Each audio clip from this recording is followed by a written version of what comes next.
Hello friends, good morning. स्वागत है आपका हमारे जो 5 स्टार क्लासेस में। आज है 7 नवंबर और 7 नवंबर से रिलेटेड जितने भी क्वेश्चन है उसे बारी बारी से देखेंगे, करेंगे। तो आइए आज का जो पहला क्वेश्चन है उसे देखते हैं। पहला क्वेश्चन क्या है? तो आज का जो पहला क्वेश्चन है कि किस पेमेंट सर्विस ऐप को NPCI से UPI करने की मंजूरी मिली? किससे? NPCI से UPI करने की मंजूरी मिली। तो सबसे पहले जो NPCI, इसका जो फुल फॉर्म होता है इसके बारे में जान लेते हैं। इसका फुल फॉर्म होता है क्या NPCI का? तो इसका फुल फॉर्म होता है national payment corporation of India. क्या होता है? National payment corporation of India. लिख देते हैं यहाँ पर नेशनल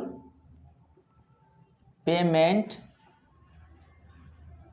कॉर्पोरेशन ऑफ इंडिया। ठीक है, national payment corporation of India NPCI का फुल फॉर्म होता है। NPCI से UPI करने की मंजूरी मिली। तो UPI है तो UPI का भी फुल फॉर्म जान लेते हैं। तो UPI का फुल फॉर्म होता है यूनिफॉर्म पेमेंट इंटरफेस। क्या होता है? Uniform payment interface.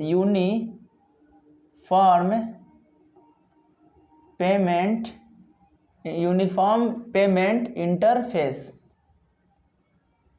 ठीक है, तो इंटरफेस तो ये होता है UPI का फुल फॉर्म। तो NPCI से UPI करने के लिए मंजूरी मिली है किसके साथ? तो पेटीएम पे के साथ, व्हाट्सएप पे के साथ, गूगल पे के साथ या फिर फोन पे के साथ। तो इसमें आपका ऑप्शन दिया गया है, तो इसमें आपका आंसर हो जाएगा व्हाट्सएप पे के साथ। व्हाट्सएप जो है ऐप, उसके क्या किया गया? NPCI से UPI करने की मंजूरी दी है। किस पेमेंट सर्विस ऐप को? तो व्हाट्सएप पेमेंट सर्विस ऐप को।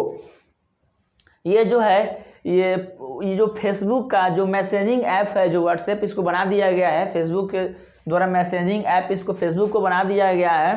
तो इसको ही अभी पेमेंट सर्विस ऐप जो है UPI करने की मंजूरी दी गई है। तो सबसे पहले मैं बता दूं कि जो व्हाट्सएप है इसका जो स्थापना हुआ था, कब हुआ था? 2009 में हुआ था। उसके बाद मैं बता दूं आपको कि व्हाट्सएप के जो ये नेशनल पेमेंट NPCI जो है, national payment corporation of India, इसके CEO और MD कौन है? MD और CEO कौन है? तो दिलीप आसवे हैं। कौन है? MD एंड CEO कौन है? दिलीप आसवे। ठीक है, NPCI का जो MD और CEO हैं कौन है? दिलीप आसवे हैं। ठीक है, और इसका जो मुख्यालय है कहाँ है NPCI का? तो इसका मुख्यालय है मुंबई में। कहाँ है? मुंबई में। और उसके बाद मैं बता दूं कि इसका स्थापना कब होता था? 2008 में स्थापना हुआ था। आइए नेक्स्ट क्वेश्चन देखते हैं 2 नंबर, कि भारत में अब तक राफेल विमानों की संख्या कितनी हो गई है या है? कितनी है हो गई है? तो मैं आपको एक चीज़ बता दूं इससे पहले कि अभी जो भारत में जो आया है अभी राफेल, तो उसकी संख्या 3 है। 3 राफेल जो है भारत में अभी भी आया है। तो वही बताना है कि कुल मिलाकर के अभी संख्या कितनी हो गई है राफेल की। तो आपका ऑप्शन दिया गया है 6, 8, 10 या फिर 9। तो इसमें आपका आंसर क्या हो जाएगा? इसमें आपका आंसर हो जाएगा 8। अभी तक कुल कितने राफेल भारत में आ चुका है? तो अभी तक 8 जो राफेल है वो भारत में आ चुका है। तो एक चीज़ मैं बता दूं, जो ये 3 जो दूसरी बार आया है, तो इसमें 3 विमान आया है, 3 राफेल आया है। कितना? 3 राफेल को लाया गया दूसरी बार। पहली बार लाया गया था 5 राफेल को। ठीक है, तो जो पहली बार जो लाया गया था वो किस तिथि को लाया गया था? तो वो लाया गया था 28 जुलाई 2020 को। कब लाया गया था? 28 जुलाई 2020 को। इसका डेट याद रखिएगा, बहुत ही इंपॉर्टेंट है कि 28 जुलाई 2020 को क्वेश्चन आ जाएगा इस तरह से कि भारत में जो राफेल विमान आया है पहली बार, वो कब आया था, किस तिथि को आया था? तो आप बता सकते हैं 28 जुलाई 2020 को 5 राफेल आया था। और किस एयरबेस पर आया था? तो हरियाणा के अंबाला एयरबेस में ये आया था। कब? 28 जुलाई 2020 को। और इसे भारतीय वायुसेना ने कब अपनाया था? तो 10 सितंबर। कब अपनाया था इसको? 10 सितंबर 2020 को अपने में मिलाया था। भारतीय वायुसेना जो है 10 सितंबर 2020 को अपने में मिलाया था। उसके बाद बता दूं जो दूसरी बार आया है ये कब आया, तो 4 नवंबर 2020 को। 3 राफेल आया है कब, 4 नवंबर 2020 को आया है। यह कहाँ पर आया है, तो यह आया है जामनगर। जामनगर, और जामनगर है कहाँ, तो ये है गुजरात में। कहाँ है, गुजरात में। तो जामनगर आया है तो गुजरात में आया है, ठीक है। और उसके बाद ये जो मैं बता दूं कि कुल मिलाकर के 8 राफेल जो है अब तक विमान आ चुका है भारत में। और उसके बाद ये जो है एयर चीफ मार्शल, जो हमारे वायुसेना जो है उसके एयर चीफ मार्शल अभी कौन है, तो वह है अभी आर.के. भदौरिया। कौन है, आर.के. भदौरिया, ठीक है। तो आइए अब नेक्स्ट क्वेश्चन देखते हैं 3 नंबर, कि केंद्र सरकार ने टीवी चैनलों की टीवी चैनल की टीआरपी प्रणाली की समीक्षा गठित करने के लिए कितने समिति का गठन किया गया, कितने संसदीय समिति का क्या किया गया, गठन किया गया है। तो किसने, टीवी चैनल की टीआरपी प्रणाली की समीक्षा के लिए। तो आपका ऑप्शन दिया है 4 सदस्यीय, 5 सदस्यीय, 6 सदस्यीय या फिर 7 सदस्यीय। कितने सदस्य का समिति का गठन किया गया है, तो इसमें आपका आंसर हो जाएगा 4 सदस्यीय समिति का क्या किया गया है, गठन किया गया। 4 सदस्यीय समिति का क्या किया गया है, गठन किया गया है, ठीक है। उसके अंदर जो इस समिति जो है ये जो समिति है इसके जो अभी तो इसके अध्यक्षता के रूप में किन्हें कार्यभार दिया गया है, तो दिया गया है जो प्रसार भारती के सीईओ हैं। कौन है, प्रसार भारती जो है उसके सीईओ जो हैं उन्हीं को इसका जो है कार्यभार दिया गया है टीवी चैनलों की टीआरपी प्रणाली की समीक्षा के लिए। तो प्रसार भारती के सीईओ जो है वो कौन है, तो शशि एस वेम्पति। कौन है, शशि एस वेम्पति हैं। प्रसार भारती के सीईओ शशि एस वेम्पति हैं और इन्हीं को अध्यक्ष बनाया गया है टीवी चैनलों की प्रसार के लिए केंद्र सरकार द्वारा। उसके बाद मैं बताऊँ टीआरपी। तो टीआरपी जो है इसका फुल फॉर्म होता क्या है, तो टेलीविजन रेटिंग पॉइंट। क्या होता है, टेलीविजन रेटिंग पॉइंट होता है इसका फुल फॉर्म, ठीक है। आइए नेक्स्ट 4 नंबर क्वेश्चन देखते हैं कि पेरिस जलवायु समझौते से, कौन जलवायु, पेरिस जलवायु समझौते से आधिकारिक रूप से कौन सा देश जो है बाहर हो गया है। पेरिस जलवायु समझौता से एकमात्र पहला देश बना है जो बाहर हो गया है, तो आधिकारिक रूप से बाहर हो गया है। तो आपका ऑप्शन है रूस, भारत, अमेरिका या फिर चीन। कौन सा देश जो है पहला देश बन गया है जो पेरिस जलवायु से आधिकारिक रूप से बाहर हो गया है, तो वो देश है अमेरिका, यूएसए। अमेरिका देश जो है वो आधिकारिक रूप से क्या हो गया है, पेरिस जलवायु से बाहर हो गया है। तो अमेरिका है, तो अमेरिका देश की राजधानी है कहाँ, वाशिंगटन डीसी है। और मैं एक चीज़ बता दूं कि अभी अमेरिका में चुनाव चल रहा है राष्ट्रपति का, ठीक है। तो उसमें डोनाल्ड ट्रंप हैं और उसके बाद एक हैं उनके विरोधी में है एक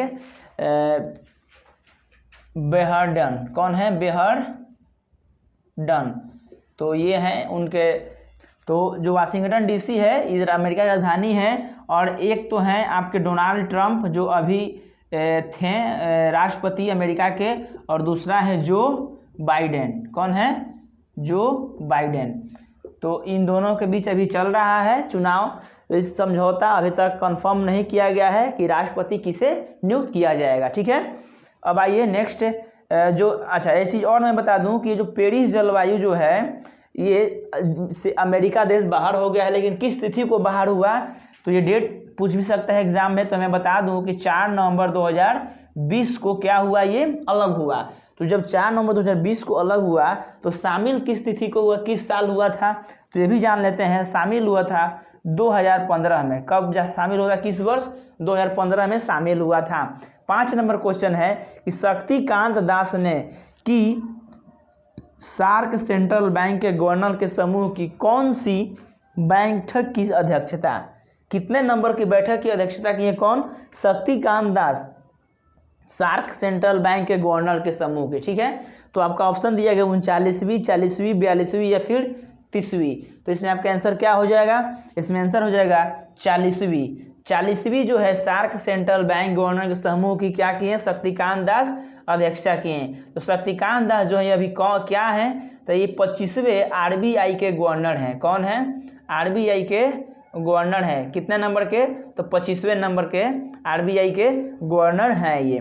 तो जो सार्क फाइनेंस गवर्नर समूह है, सार्क फाइनेंस गवर्नर समूह, इसकी कितनी बैठक हुई है? 40वीं बैठकवी की अध्यक्षता किन्हें दिया गया है? शक्तिकांत दास को दिया गया है। ठीक है, तो आइए नेक्स्ट 6 नंबर क्वेश्चन देखते हैं। तो आइए 6 नंबर क्वेश्चन देखते हैं। 6 नंबर क्वेश्चन क्या है? 6 नंबर क्वेश्चन है, किस बैंक ने लॉन्च किया माइन व्यापक, कौन सा व्यापक? माइन व्यापक बैंकिंग प्रोग्राम। किस बैंक ने लॉन्च किया माइन व्यापक बैंकिंग प्रोग्राम? ठीक है, तो आपका ऑप्शन है एसबीआई, आईसीआईसीआई, देना बैंक या फिर यस बैंक।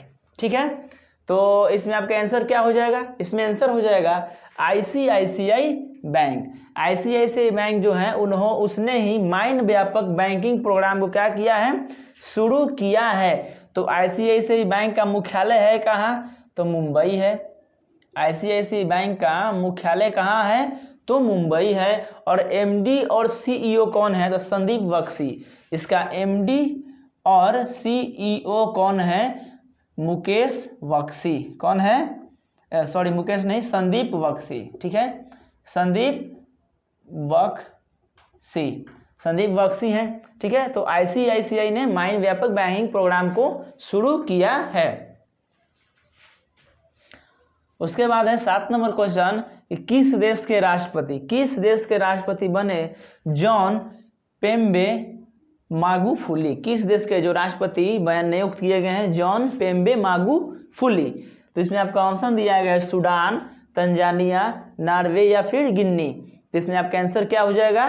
तंजानिया। तंजानिया देश के जॉन पेम्बे मागुफुली को राष्ट्रपति के रूप में नियुक्त किया गया है। यह इनका कार्यकाल दूसरी बार है। ठीक है, इनका कार्यकाल क्या है? ये दूसरी बार है। और ये कब अपना शपथ ग्रहण किए? तो 5 नवंबर 2020 को शपथ ग्रहण किए। कौन? जॉन पेम्बे मागुफुली। तो बात है तंजानिया।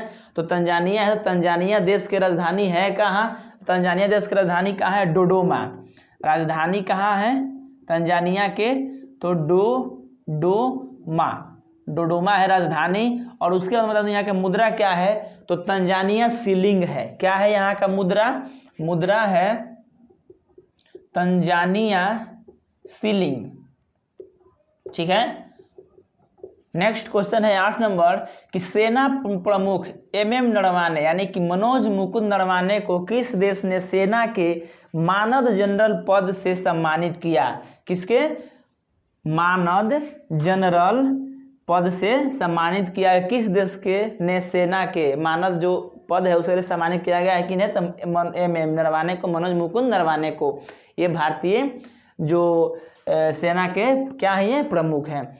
तो आपका ऑप्शन दिया गया है बांग्लादेश, नेपाल, श्रीलंका या फिर भूटान। तो इसमें आपका आंसर क्या हो जाएगा? इसमें आंसर हो जाएगा नेपाल। नेपाल देश के जो सेना के मानद जनरल पद है उसे सम्मानित किया किन है? तो मनोज मुकुंद नरवाने को। यह जो है परंपरा जो है ये 1950 से चला आ रहा है। किस लिए चलते आ रहा है? कि दोनों देशों के बीच में क्या करने के लिए?